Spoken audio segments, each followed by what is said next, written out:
Welcome to V power news బులెటిన్ల ముందుగా headlines. Srisailam పాతాళ గంగ వద్ద త్రుటిలో తప్పిన ప్రమాదం.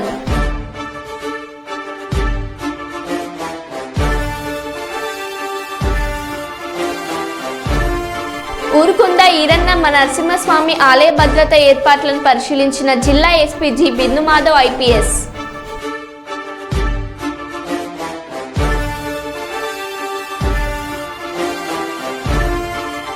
సీఎం రిలీఫ్ ఫండ్తో న్యాయ విద్యార్థికి పునర్జన్మ ఇచ్చిన చంద్రబాబు.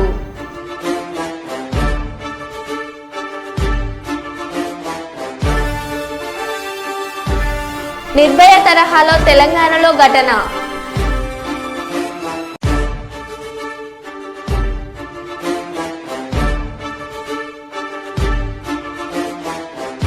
ఇక వివరాల్లోకి వెళ్తే, విశాఖలోని స్పా మసాజ్ సెంటర్ల ముసుగులో పెద్ద ఎత్తున అసాంఘిక కార్యకలాపాలు. ఏకకాలంలో 71 స్పాలపై పోలీసుల దాడులు. 6 అమ్మాయిలు అదుపులోకి. 21 స్పాలకు నోటీసులు. నిబంధనలకు వ్యతిరేకంగా నిర్వహణపై సిపి బాగ్చి కన్నేరా.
బొగ్గు గనుల వేలాన్ని అడ్డుకోవడం కోసమే సిపిఎం ఆధ్వర్యంలో బస్సు యాత్ర చేపట్టినట్లు సిపిఎం రాష్ట్ర కార్యదర్శి తమ్మినేని వీరభద్రం అన్నారు. బొగ్గు గనుల వేలాన్ని వ్యతిరేకిస్తూ సిపిఎం ఆధ్వర్యంలో చేపట్టిన బస్సు యాత్ర బెల్లంపల్లి పట్టణంలోని చౌరస్తా వద్ద నుండి ప్రారంభించారు. ఈ సందర్భంగా ఏర్పాటు చేసిన ప్రారంభ సభలో తమ్మినేని వీరభద్రం మాట్లాడుతూ నెన్నెల మండలంలోని శ్రావణపల్లి బొగ్గు బ్లాక్ని సింగరేణికే కేటాయించాలని డిమాండ్ చేశారు. కేంద్రం నిర్వహిస్తున్న బొగ్గు గనుల ప్రైవేటీకరణను అడ్డుకోవడానికే బస్సు యాత్ర చేపట్టామన్నారు. తెలంగాణలోని బొగ్గు గనులను సింగరేణికే కేటాయించాలన్నారు. కేంద్ర ప్రభుత్వం గనుల వేలం నిర్ణయాన్ని విరమించుకోవాలన్నారు. సిపిఎం ఆధ్వర్యంలో నేటి నుంచి ప్రారంభించిన సింగరేణి పరిరక్షణ యాత్ర ఆగస్టు 5 వరకు సాగుతుందని తెలిపారు. ఇంకో మాట చెప్తున్నారు, ఈ మధ్య సింగరేణి చర్చ వచ్చిన దగ్గర నుంచి రాష్ట్ర ప్రభుత్వ మంత్రులు ఇంకా మిగతా నాయకులు ముఖ్యమంత్రితో సహా మేము సింగరేణి ప్రైవేటీకరించే సమస్య లేదు. కొంతమంది కూడా ఆ సందేహంలో ఉండొచ్చు. సింగరేణి ప్రైవేటీకరించట్లేదు కదా, ఒక బొగ్గు బ్లాక్ను కదా అమ్ముతున్నది. ఒక బొగ్గు బ్లాక్ను అమ్మినంత మాత్రం సింగరేణి సంస్థలు అమ్మినట్టు ఎట్లా అవుద్ది అని అనుకుంటే పొరపాటు. ఇక్కడున్న ప్రస్తుతం సింగరేణి ఆధీనంలో పనిలో ఉన్నటువంటి మైన్స్లో బొగ్గు అయిపోతుంది. మీకు విషయం తెలుసో తెలియదో, అసలు సింగరేణి పుట్టింది ఖమ్మం జిల్లాలో. ఆ ఖమ్మం జిల్లాలో బొగ్గు లేదు, ఇప్పుడు అయిపోయింది దాదాపు. ఇప్పుడు ఏమైనా ఉంటే ఈ ప్రాంతంలో ఉంది, ఈ మంచిర్యాలలో లేదా పెద్దపల్లిలో, ఈ జిల్లాల్లో ఆదిలాబాద్ దాకా ఉన్న అడవిలో ఇక్కడ బొగ్గు బ్లాకులు ఉన్నాయి. ఈ బొగ్గు బ్లాకులన్నిటి ప్రైవేట్కి అప్పచెప్పిన తర్వాత సింగరేణి ఇప్పుడున్న మైన్లతోటి బతికే సమస్య లేదు. ఇప్పుడున్న మైన్లు ఎంతో కాలం ఉండదు ఇంకా. అందుకే ప్రభుత్వం యొక్క కుట్ర ఏంటంటే ఇప్పుడున్న మైన్లు జోలికి రాదు, సింగరేణిని ప్రైవేట్ వాడికి అమ్మటం అనేది డైరెక్ట్గా బేరం పెట్టదు, దీనికి మాత్రం అన్నం పెట్టదు.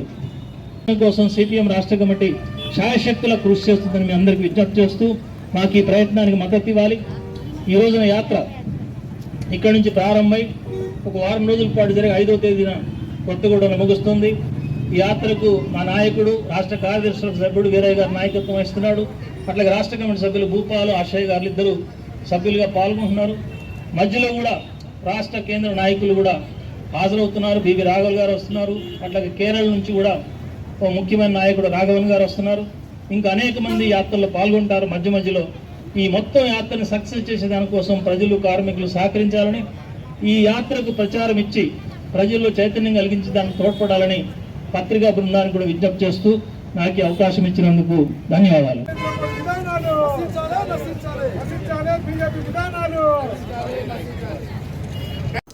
వేములవాడ రాజన్న దేవస్థానంకు అగ్గిపెట్టెలో ఇమిడే చీరను బహుమతిగా ఇచ్చిన తెలంగాణ చేనేత కార్మికుడు. సిరిసిల్ల చేనేత కార్మికులు నల్ల విజయ్ కుమార్ కుటుంబ సమేతంగా రాజన్నను దర్శించుకొని ప్రత్యేక పూజలు చేశారు.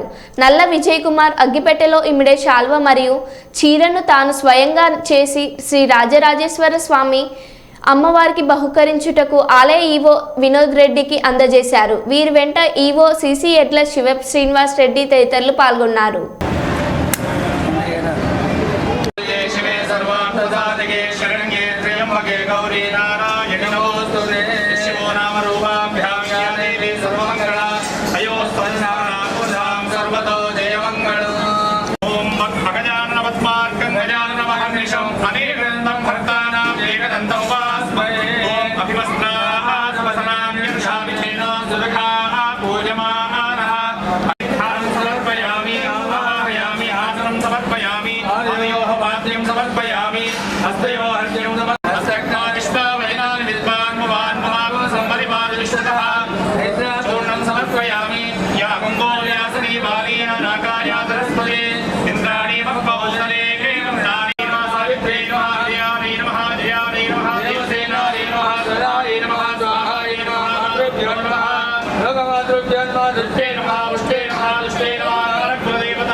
అయం ముహూర్త సుముహూర్తోస్తు.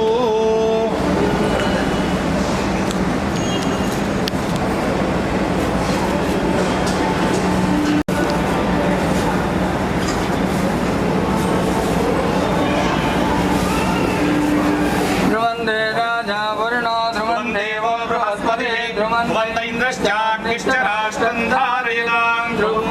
అయం ముహూర్త సుముహూర్తోస్తు. నమః పార్వతీపతయే హర హర మహాదేవ.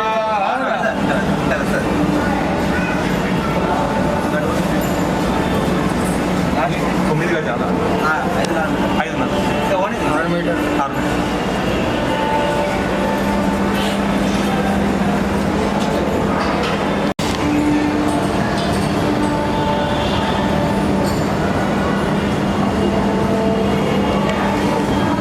ఓకే.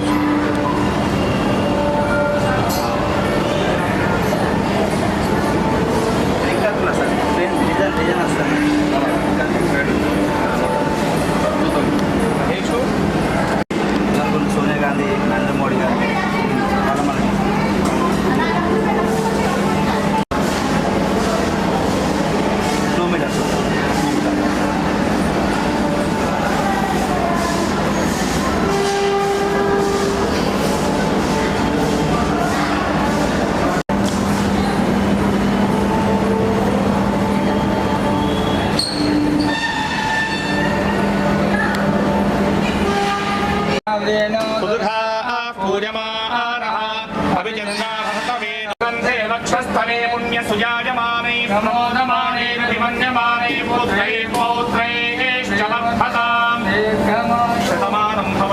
నా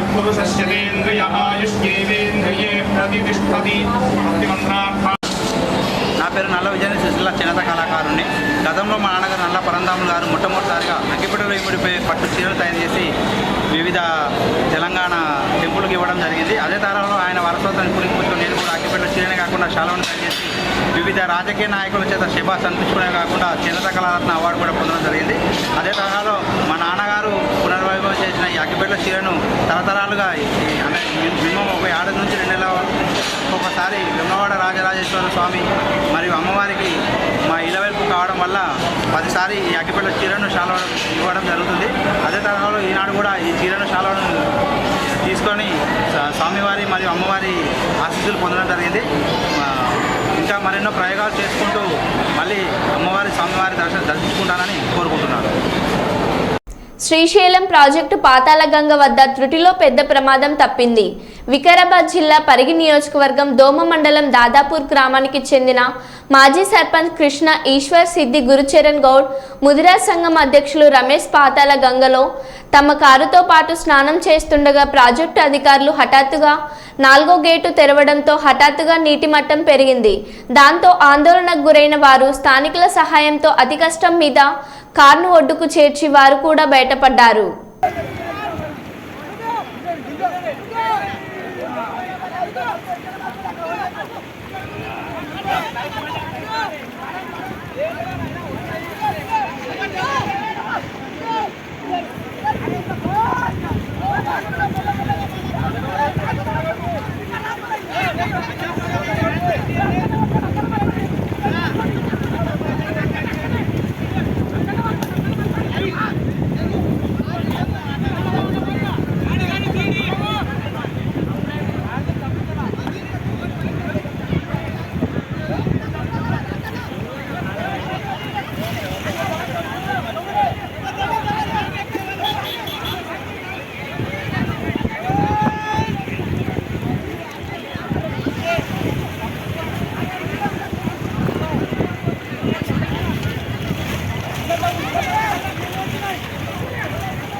మన దాంట్లో లేదా మన దాంట్లో లేదా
పల్నాడు జిల్లా నర్సారావుపేటలో గుట్కా వ్యాపారి ఇంటిపై దాడి, సామాగ్రి ధ్వంసం.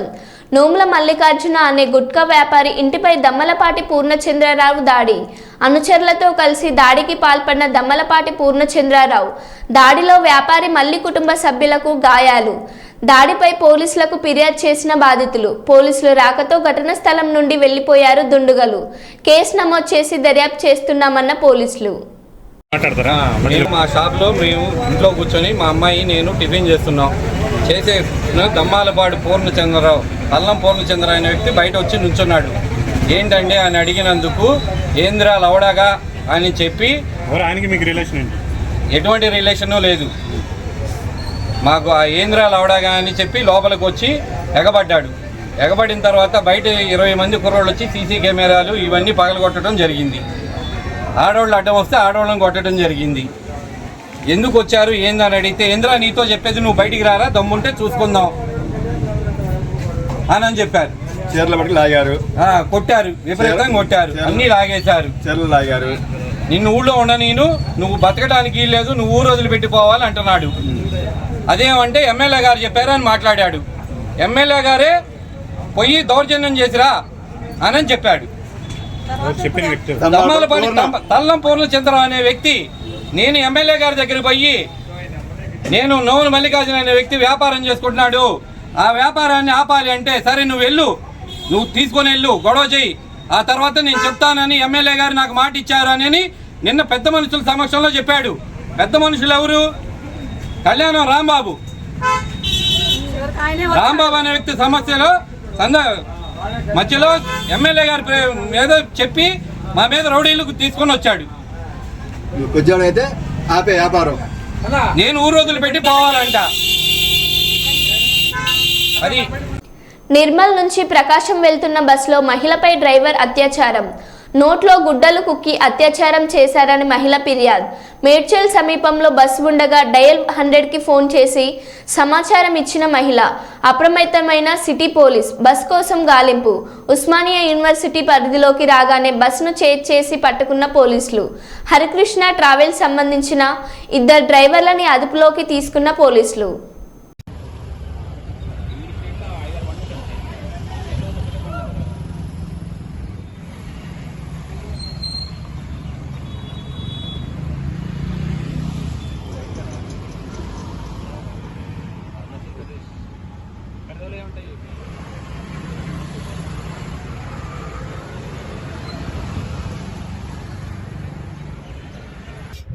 ఒక వ్యక్తి private travels bus, Harikrishna travels అనే ఒక బస్సు ఉంది. అది నిర్మల్ నుంచి పామూరు వెళ్తూ ఉంటే హైదరాబాద్ శివార్లోకి ఎంటర్ అయినాక ఒక డ్రైవరు, అదే బస్సుకు సంబంధించిన డ్రైవరు, ఒక లేడీ వివాహిత నిర్మల్ నుంచి పామూరు వెళ్తుంది. అయితే ఆమెకి ఈ డ్రైవరు బలవంతం చేసేసి అత్యాచారం చేసిండు అని చెప్పేసి ఒక 100 కాల్ వస్తే ఎమ్మటే మన ఓయి పోలీస్ పెట్రోల్ కార్ తర్వాత బ్లూ కోట్ మొబైల్ 2 కూడా వెళ్ళేసి తార్నాక ఏరియాలో మన అగ్నిమాపక ఇది ఆఫీస్ కంటే ముందు 1011 బిల్డర్ దగ్గర ఆ వెహికల్ని అబ్స్ట్రక్ట్ చేయడం జరిగింది. అయితే దానికంటే ముందే మెట్టుగూడ ఏరియాలో ఆ యొక్క అత్యాచారం చేసిన ఒక డ్రైవరు పేరు కృష్ణ అనే వ్యక్తి పారిపోవడం జరిగింది. దాంట్లో ఏంటంటే ఈమె ఇప్పుడు పోలీసులను పిలుస్తుందనే భయంతో ఆ డ్రైవరు మెట్టుగూడ ఏరియాలో బస్సు స్లో అయినాక అక్కడి నుంచి పారిపోవడం జరిగింది. అయితే ఇక్కడ డ్రైవింగ్ చేస్తున్న డ్రైవరు పేరు సిద్ధయ్య అనే వ్యక్తి మాకు అదుపులో ఉన్నాడు అని విచారిస్తున్నాము. ఇప్పుడు దానిపైన అయితే ఆ కంప్లైంట్ తీసుకొని ఆ లేడీ వివాహిత దగ్గర కంప్లైంట్ తీసుకొని కేసు రిజిస్టర్ చేయడం జరిగింది. ఉప ముఖ్యమంత్రి శ్రీ పవన్ కళ్యాణ్ గారిని కలిసి వినతి పత్రం అందించిన సుగలి ప్రీతి తల్లి శ్రీమతి పార్వతి, మా అమ్మాయి సుగలి ప్రీతిపై అఘాయిత్యానికి పాల్పడిన హత్య కేసును సిబిఐకి అప్పగిస్తూ గత ప్రభుత్వం జీవో ఇచ్చింది. అయితే సిబిఐ వరకు కేసు వెళ్లలేదు అని సుగలి ప్రీతి శ్రీమతి పార్వతి కన్నీటి పూర్వాంతమవుతూ రాష్ట్ర ఉప ముఖ్యమంత్రి శ్రీ పవన్ కళ్యాణ్ గారికి వినతి పత్రం అందించారు.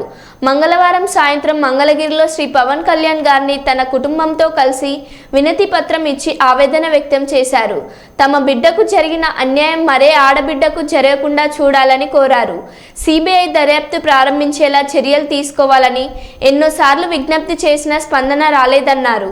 ఈ కేసు విషయంలో తమకు న్యాయం చేయాలని కోరారు. ఉప ముఖ్యమంత్రి వర్యులు శ్రీ పవన్ కళ్యాణ్ గారు స్పందిస్తూ సుగలి ప్రీతి కేసు విషయంలో ఆమె తల్లి శ్రీమతి పార్వతి గారు పోరాడుతూనే ఉన్నారని, ఈ విషయంపై పోలీసు అధికారులతో మాట్లాడతానని తెలిపారు.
నా పేరు పుతుంబాక భారతి.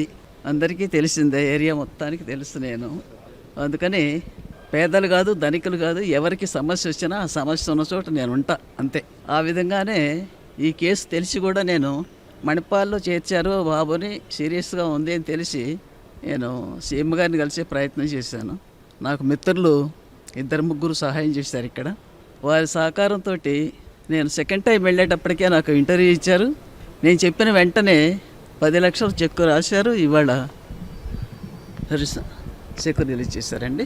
ఇది తీసుకోవడానికి నన్నే రమ్మన్నారు, నేను వచ్చాను. దీన్ని బట్టి నాకు ఏమనిపిస్తుందంటే, ఇవాళ కొత్తగా ఏర్పడిన ఈ ప్రభుత్వం 5 సంవత్సరాల తర్వాత అధికారంలోకి వచ్చింది. చాలా ఆర్థిక ఒడిదుడుకులను ఎదుర్కొంటుంది. ఆ పరిస్థితుల్లో కూడా, ఇబ్బందుల్లో కూడా మానవత్వాన్ని నిరూపించుకున్నారు ముఖ్యమంత్రి గారు అని చెప్పేసి నేను చెప్పదలుచుకున్నా. ఈ సందర్భంలో 10 లక్షలు రాసి నేను అడిగిన వెంటనే ఆయన మళ్ళీ ఇంకొక ఆలోచన లేకుండా వెంటనే రాసి చెక్కు తీసుకెళ్ళండి అని నిన్న ఫోన్ చేశారు. అందుకని ఈరోజు వచ్చాను నేను. వారు స్పందించడానికి నాతో ఉన్నటువంటి మిత్రులు వాళ్ళు కూడా నాతో పాటుగా చాలా కృషి చేశారు. కౌలు రైతు కుటుంబం, వెంకటేశ్వరరావు ఆయన పేరు. భార్య భర్త, తల్లి తండ్రి కూడా కష్టపడి ఆ పిల్లల్ని ఇద్దరిని చదివించుకున్నారు, అమ్మాయి అబ్బాయిని. వాళ్ళలో అబ్బాయి మళ్ళీ పునర్జన్మే. ఈ పునర్జన్మ చంద్రబాబు నాయుడు గారు ఇచ్చినట్టే నేను చెప్పదలుచుకున్నా. దాంట్లో మినహాయింపు ఏం లేదు. అది ఒకప్పుడు మేము పొలిటికల్గా మిత్రపక్షాలం అండి, ఇప్పుడేం కాదు. కాకపోయినా కూడా వాస్తవాలనే మాట్లాడుకోవాలి మనం. అందుకని ఈ సందర్భంగా ఆయన మానవత్వాన్ని నిరూపించుకున్నందుకు చాలా చాలా కృతజ్ఞతలు. ఉత్తరాఖండ్ లంగ్సీలోని బద్రీనాథ్ జాతీయ రహదారిపై విరిగి పడుతున్న కొండ చర్యలు.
उधर बुलाया नहीं बुलाया कोई? हाँ उधर आ गए।